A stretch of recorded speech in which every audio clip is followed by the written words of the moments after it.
Hello students, how are you all? Hope सब बढ़िया, एकदम मजे में हो आप लोग। सब बढ़िया हाल है आपका। आज की क्लास में मैं आपको डिस्कस करूंगी, ये बताऊंगी आपको ये प्रॉब्लम थी क्लास 10 के जो आईसीएसई बोर्ड वाले मेरे जो स्टूडेंट्स हैं, मेरे बहुत प्यारे बच्चे, उनकी ये छोटी सी प्रॉब्लम है कि कैथोड एनोड और कैटायन एनायन के बीच में डिफरेंस क्या है। जो सबसे पहले तो मैं आपकी प्रॉब्लम सॉल्व करने वाली हूँ कि कैथोड एनोड और कैटायन एनायन का डिफरेंस क्या है। एंड जब डिफरेंस मेरा डाउट हो जाएगा उसके बाद अपनी चैप्टर कंटिन्यू करेंगे। कौन सी चैप्टर चल रही है? इलेक्ट्रोलाइसिस की जो चैप्टर चल रही है उसको कंटिन्यू करेंगे। तो first of all we are going to discuss the difference between cathode and anode. ये अपना कैथोड और एनोड क्या होता है, कैथोड और एनोड क्या होता है।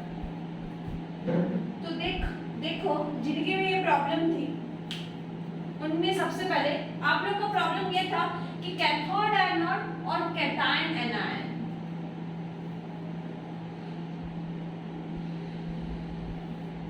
बच्चा कैटायन एनायन की बात करें तो कैटायन का मतलब एक सिंपल आयन है जिसके ऊपर पॉजिटिव चार्ज है। फॉर एग्जांपल कोई आयन, कोई एलिमेंट जिसके ऊपर पॉजिटिव चार्ज है, जैसे sodium plus, zinc 2 plus, potassium plus, तो ये सारे क्या है? Element carrying positive charge. Elements carrying positive charge, उनके ऊपर वो पॉजिटिव चार्ज लेके घूम रहे हैं। क्यों उनके ऊपर पॉजिटिव चार्ज आया है? क्योंकि उनमें से एक इलेक्ट्रॉन उनके पास कम है, तभी उनके पास पॉजिटिव चार्ज है, उनके पास इलेक्ट्रॉन कम है। कोई चार्ज, बिना चार्ज वाले एलिमेंट क्या होते हैं? उनके पास प्रोटॉन और इलेक्ट्रॉन सेम होता है, इसलिए वो न्यूट्रल होता है। लेकिन यहाँ न्यूट्रल नहीं है, पॉजिटिव चार्ज, दैट मींस उनके पास इलेक्ट्रॉन कम है। And anion means elements carrying negative charge. Elements carrying negative charge are called anion. जैसे for example Cl minus, SO4 2 minus, ठीक है, काफी सारे Br minus, NO2 minus, NO3 minus, कुछ भी पकड़ लो, I minus, there are so many examples cation और एनायन। अब ये कैटायन एनायन इलेक्ट्रोलाइसिस के प्रोसेस में किधर मूव करता है, किधर जाता है? इलेक्ट्रोलाइसिस का प्रोसेस हम लोगों ने जिससे डिस्कस किया था कि एक बीकर लेंगे, नॉन कंडक्टिंग होगा वो बीकर, जिसके भीतर एक सॉल्यूशन होगा इलेक्ट्रोलाइट, और दो रॉड रहेगी हमारे पास, एक कैथोड की रॉड, एक एनोड की रॉड। तो इन रॉड के भीतर जब इलेक्ट्रिसिटी पास करेंगे तो इलेक्ट्रिसिटी पास करते ही अपना इलेक्ट्रोलाइट, मान लो सोडियम क्लोराइड जो इलेक्ट्रोलाइट है वो टूट जाएगा, टूट के एक कैटायन और एक एनायन में प्रोड्यूस होगा। एक कैटायन बनेगा, एक एनायन बनेगा। तो ये कैटायन किधर माइग्रेट करेगा? ये कैटायन कोई रॉड की तरफ माइग्रेट करता है। तो cation, C for cation, C for cathode. Cation migrate towards cathode. Cation migrates मतलब कैटायन भागेगा किस तरफ? Towards cathode. Cathode negative charge rod है।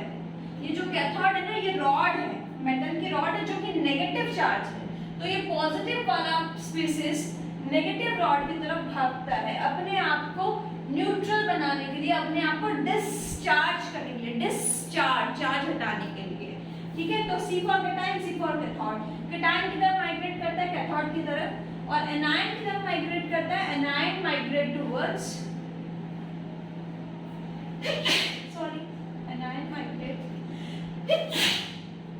Migrate towards anode. और ये अपना A for anion, A for anode.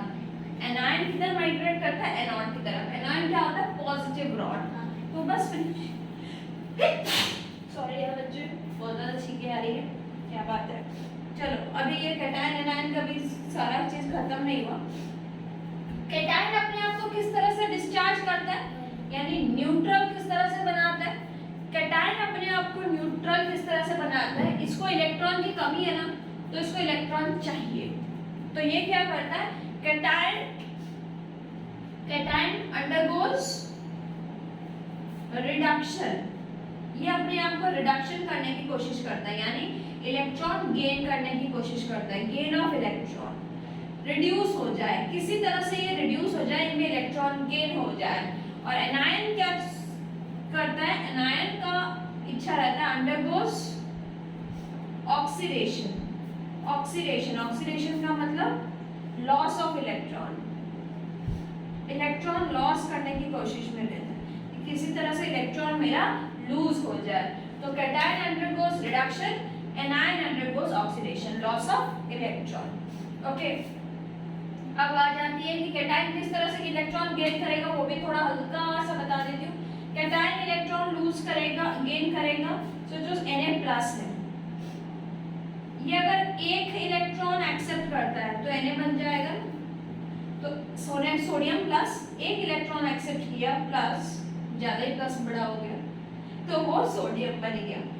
उसी तरह से Cl- अपने आप को Cl2 बनाता है, न्यूट्रल। Cl2 2 क्लोरीन 2, इसका चार्ज है -1 × 2 -2, इसका 0, -2 से 0, -2 से 0, यानी 2 इलेक्ट्रॉन लूज कर रहा है तब जाके Cl2 बन रहा है। यानी ये अपने आप को इलेक्ट्रॉन लॉस करने की कोशिश करते हैं एनायन, और कैटायन क्या करते हैं, इलेक्ट्रॉन गेन करके अपने आप को डिस्चार्ज करके न्यूट्रल बनाते हैं। ये लोग अपने आप को न्यूट्रल स्पीशीज में कन्वर्ट करती है। अब आ जाओ कैथोड एनोड की तरफ। तो कैटायन एनायन क्लियर हुआ, एक स्पीशीज है जिसके ऊपर चार्ज पॉजिटिव है, एनायन के ऊपर नेगेटिव है। कैटायन कैथोड की तरफ माइग्रेट करता है during the process of electrolysis, anion migrate करता है एनोड की तरफ during the process of electrolysis.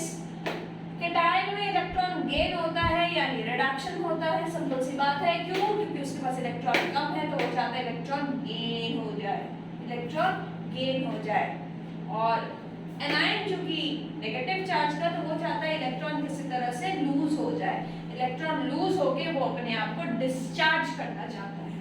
Okay, तो these are all about cation anion. Now we go toward cathode and anode. Cathode क्या होता है, एनोड क्या होता है, ये तो डिफरेंस था, ये तो आपके लिए प्रॉब्लम थी। तो कैथोड और एनोड में, कैथोड आप समझो, कैथोड एक रॉड है, रॉड मेटल की रॉड, जिसके ऊपर ये मेटल रॉड पे क्या कैरिंग या कनेक्टेड कर दो, कनेक्टेड टूवर्ड्स देखो, ये बैटरी का 2 टर्मिनल होता है। अपने इलेक्ट्रोलाइसिस प्रोसेस में ये एक नॉन कंडक्टिंग बीकर है, इसको हम लोग एक बैटरी से कनेक्ट किए हैं, ठीक है। बैटरी से जब कनेक्ट किए हैं, एक पॉजिटिव साइड होता है, एक नेगेटिव साइड होता है, यानी एक रॉड पॉजिटिव टर्मिनल से कनेक्टेड है, एक रॉड नेगेटिव टर्मिनल से कनेक्टेड है। जो रॉड नेगेटिव टर्मिनल से कनेक्टेड है उसको हम कैथोड बोलेंगे, यानी नेगेटिव से जो कनेक्टेड है वो कैथोड बन जाएगा, और जो रॉड पॉजिटिव से कनेक्टेड है उसको हम एनोड बोलेंगे, ठीक है। तो हम लोग metal rod connected towards negative terminal of battery, negative terminal of battery. और एनोड होता है metal rod connected towards positive terminal of battery, positive terminal of battery.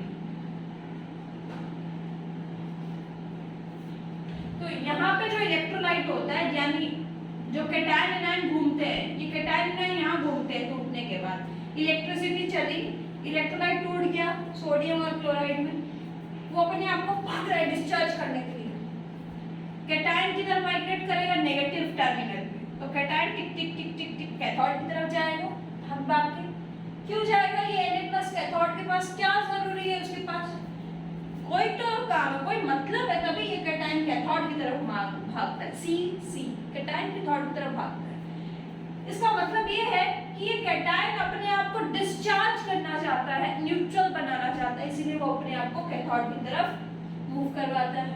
और जो एनायन है वो अपने आप को नेगेटिव पॉजिटिव रॉड की तरफ भागता है, डिस्चार्ज करने के लिए, न्यूट्रल बनाने के लिए, इलेक्ट्रॉन लूज करने के लिए।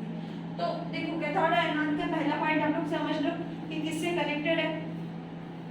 अब कैथोड में क्या लिखेंगे, कौन भागता है, cation migrates here, cation migrates यहाँ पे, और वहां पे कौन माइग्रेट होता है एनोड में, बताओ फटाफट। इधर हम लोगों का कौन माइग्रेट करता है? नंबर सेकंड पॉइंट में इधर हम ना A9 migrates towards anode. Cathode में क्या होता है? सी कैथोड, सी फॉर केमिस्ट्री, ठीक है।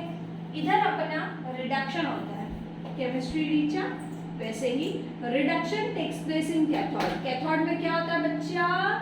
आरसी। रिडक्शन किधर होता है? कैथोड में, आरसी रिडक्शन किधर होता है? रीचा का केमिस्ट्री रिडक्शन केमिस्ट्री में, ओके। तो रिडक्शन किधर होता है? रिडक्शन टेक्स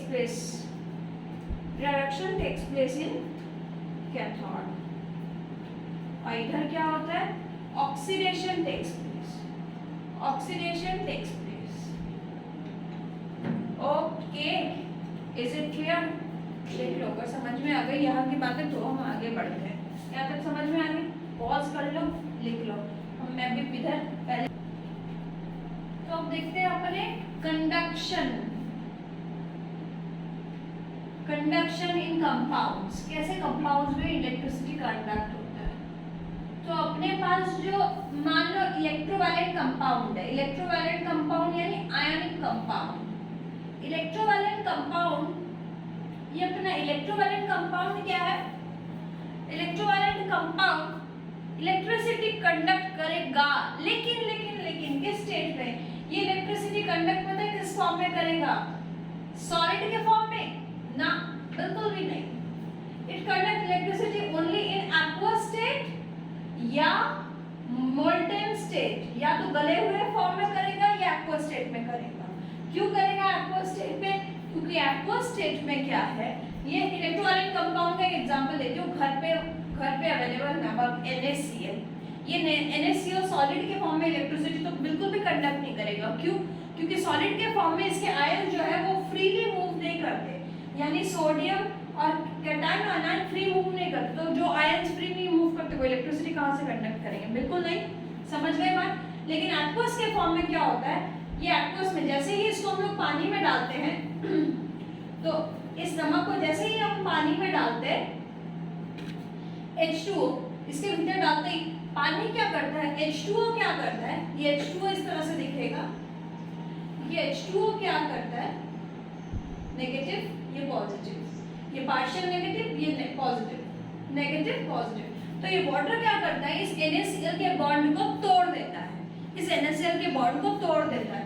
ये ऑक्सीजन इस सोडियम को टानता है और ये हाइड्रोजन जो कि पॉजिटिव है नेगेटिव क्लोरीन को टानता है। मतलब वाटर का ऑक्सीजन सोडियम का पॉजिटिव कैटायन को टानता है, तो इसका बॉन्ड थोड़ा वीक हो गया। मतलब पहले वाली जो फ्रेंडशिप थी और इनकी जो पहले की फ्रेंडशिप थी वो टूट जाती है और नई फ्रेंडशिप बन जाती है। ये ऑक्सीजन नई सोडियम के साथ फ्रेंडशिप बनाता है, हाइड्रोजन क्लोरीन के साथ फ्रेंडशिप बनाने की कोशिश करता है और अल्टीमेटली इसका बॉन्ड टूट जाता है। तो एक्वस के फॉर्म में सोडियम कैटायन और एनायन के फॉर्म में अवेलेबल है, तो एक्वस के फॉर्म में इलेक्ट्रोवैलेंट कंपाउंड इलेक्ट्रिसिटी कंडक्ट करता है।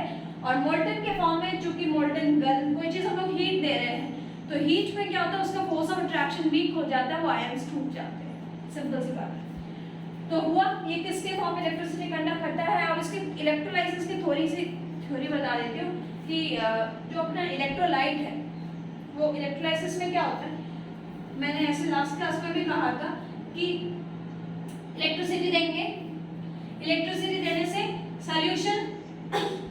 Solution break into anions and cations. ये सॉल्यूशन ब्रेक हो जाएगा। किसमें ब्रेक होगा सॉल्यूशन?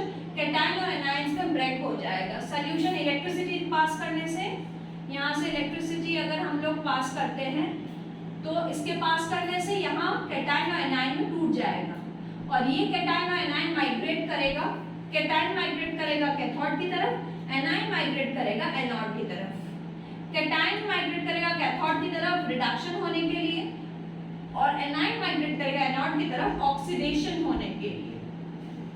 रिडक्शन का मतलब होता है गेन ऑफ इलेक्ट्रॉन और ऑक्सीडेशन का मतलब होता है लॉस ऑफ इलेक्ट्रॉन। एक और बात कि जितना इलेक्ट्रॉन गेन होगा इलेक्ट्रोलाइसिस के प्रोसेस में उतना ही इलेक्ट्रॉन लॉस होगा, यानी number of electron gained in the process of electrolysis is equals to number of electron lost. Okay, इसके बाद एक फैराडे की लॉ छोटी सी सुन लो कि फैराडे लॉ इलेक्ट्रोलाइसिस के प्रोसेस में क्या करता है।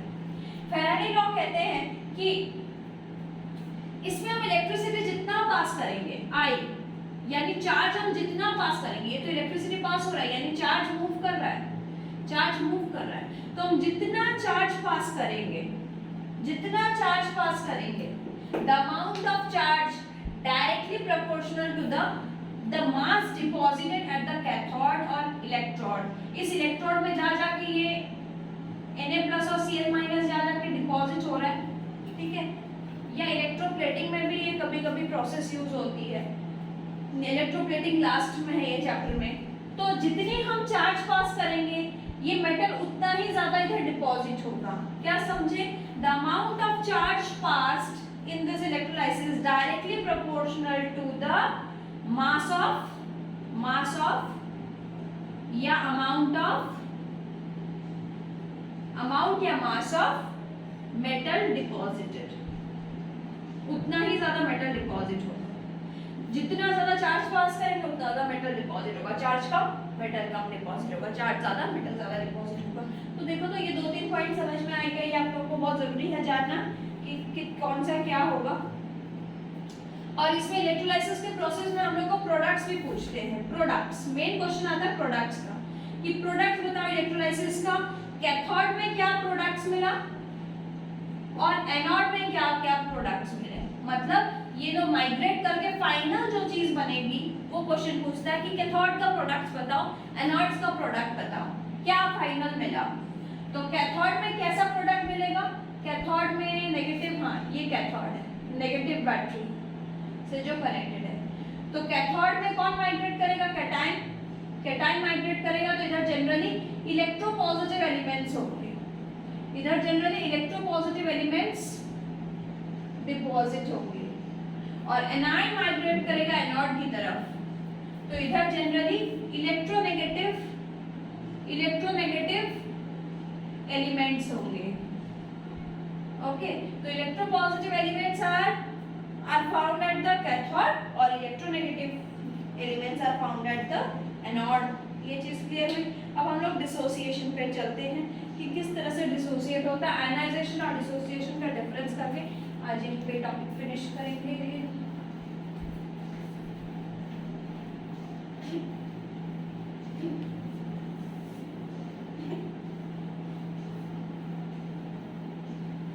हाँ, तो देखो, सबसे पहले हमारी डिसोसिएशन की बात आती है कि सोडियम क्लोराइड हम लोग किस तरह से तोड़ेंगे। सोडियम क्लोराइड NaCl कैसा कंपाउंड है? इलेक्ट्रोवैलेंट। तो इलेक्ट्रोवैलेंट कंपाउंड मैग्नेटिक स्टेट में कहाँ कंडक्ट करेगा? इलेक्ट्रोवैलेंट कंपाउंड है। Electrovalent compound either aqueous state में इलेक्ट्रिसिटी कंपाउंड कंडक्ट करेगा या मोल्टेन स्टेट में कंडक्ट करेगा। तो एक्वस स्टेट में आपकी बुक में जो बात लिखी हुई है वो सिंपल प्रोसेस मैं बता देती हूँ कि एक्वस का मतलब वाटर का सॉल्यूशन। तो NaCl में वाटर क्या करता है? जैसे ही NaCl डालते हैं हम लोग, NaCl डालते हैं तो oxygen of the water molecule, oxygen जो कि नेगेटिव चार्ज है, ऑक्सीजन पानी का जो नेगेटिव चार्ज कैरी करता है वो attract sodium cation and positive hydrogen attracts negative chloride. So this oxygen attracts sodium and this hydrogen attracts chlorine. So ultimately the bond between the NaCl breaks. Okay. तो water का पुराना old bond breaks, new bond develop. तो पुराने bond टूट गए, NaCl टूट गया। और मोल्टन के फॉर्म में भी मैंने समझाई चुका, अभी जस्ट की हीट देंगे तो उसका फोर्स ऑफ अट्रैक्शन वीक होगा, वो टूट जाएगा, उसका काइनेटिक एनर्जी इंक्रीज होगा, काइनेटिक एनर्जी जितना इंक्रीज होगा उसकी बॉन्ड वीकेन हो जाएगी। ठीक है, तो ये प्रोसेस जो है, ये प्रोसेस चल रहा है डिसोसिएशन। हाँ, डिसोसिएशन आयनाइजेशन का प्रोसेस मैं एकदम न्यू से लिखवाई देती हूँ आप लोगों को कि ये जो प्रोसेस हो रहा है ये डिसोसिएट हो रहा है, डिसोसिएशन हो रहा है, डिसोसिएशन हो रहा है। ये डिसोसिएशन हो रहा है। अब हम लोग आयोनाइजेशन बोलते हैं कि आयोनाइजेशन किसके प्रोसेस में होता है, यानी डिसोसिएशन किस में हो रहा है, इलेक्ट्रोवैलेंट कंपाउंड में हो रहा है, जो ऑलरेडी इलेक्ट्रोवैलेंट जो आयन से बने हैं वो अल्टीमेटली टूट जाते हैं आयंस में। लेकिन आयोनाइजेशन किस में होता है, covalent polar covalent compounds, covalent कैसा पोलर कोवैलेंट कंपाउंड्स में होता है आयोनाइजेशन। पोलर कोवैलेंट जो कि चार्ज कैरी करता है, HCl, अमोनिया जो चार्ज कैरी करता है, ठीक है। तो इसके भीतर HCl के भीतर एक थोड़ा सा चार्ज है, ये खुद इसके भीतर कोई आयन से नहीं बनता है, HCl does not form from ions but it breaks into ions, it breaks into ions due to the more electronegative nature of the chloride ion। तो आयोनाइजेशन किसकी वजह से होता है, पोलर कोवैलेंट कंपाउंड्स में होता है। लेकिन डिसोसिएशन किस में होता है, इलेक्ट्रोवैलेंट यानी आयोनिक कंपाउंड्स में होता है। ये कोवैलेंट कंपाउंड्स में होता है, ये आयोनिक कंपाउंड्स में होता है। इसमें और डिफरेंस क्या है, ये दोनों ही आयंस में ब्रेक हो रहे हैं, लेकिन इनिशियली इलेक्ट्रोवैलेंट कंपाउंड तो आयन से ही बनता है, ठीक है। सोडियम क्लोराइड, इसके भीतर तो सोडियम आयन और क्लोराइड आयन से। लेकिन HCl is a molecule, it has a molecule, ठीक है। ये मॉलिक्यूल होता है वो आयंस के फॉर्म में होते हैं, ये नोट डाउन करो, बहुत इंपॉर्टेंट, कि इनिशियली आयोनाइजेशन में अपना जो आयोनाइजेशन है ये आयन से नहीं बनता है, ठीक है। ये मॉलिक्यूल्स के फॉर्म में होते हैं, बाद में आयंस में जाके टूटते हैं, मार्केट। तो आयन डिसोसिएशन का एग्जांपल कोई भी इलेक्ट्रोवैलेंट कंपाउंड ले लो, NaCl, KCl, MgSO4, कोई भी आयोनिक कंपाउंड, और इसमें कोई भी पोलर कोवैलेंट कंपाउंड ले लो, HCl ले लो, ठीक है, एसिटिक एसिड ले लो, जिसमें इलेक्ट्रोवैलेंट कोवैलेंट कंपाउंड से बनता है। तो यहीं तक आज रहने दो, डिसोसिएशन आयोनाइजेशन क्या होता है, इसके डिफरेंस आप बुक से पढ़ो और क्लियर हो जाएगी। और इसके बाद नेक्स्ट क्लास में मिलो, तब चैप्टर एंड होने वाला है। और मेरी वीडियोस जो है वो शेयर करते रहो, कर रहे हो ना शेयर, नहीं तो बीच में रुक के पॉज करके पहले अपने फ्रेंड्स के साथ शेयर कर दो, फिर क्लास को आगे बढ़ाओ, कि फटाफट इस वीडियोस को देखें और इसे समझें, ठीक है। Bye bye. आज के लिए like, do like, subscribe this channel, bye bye.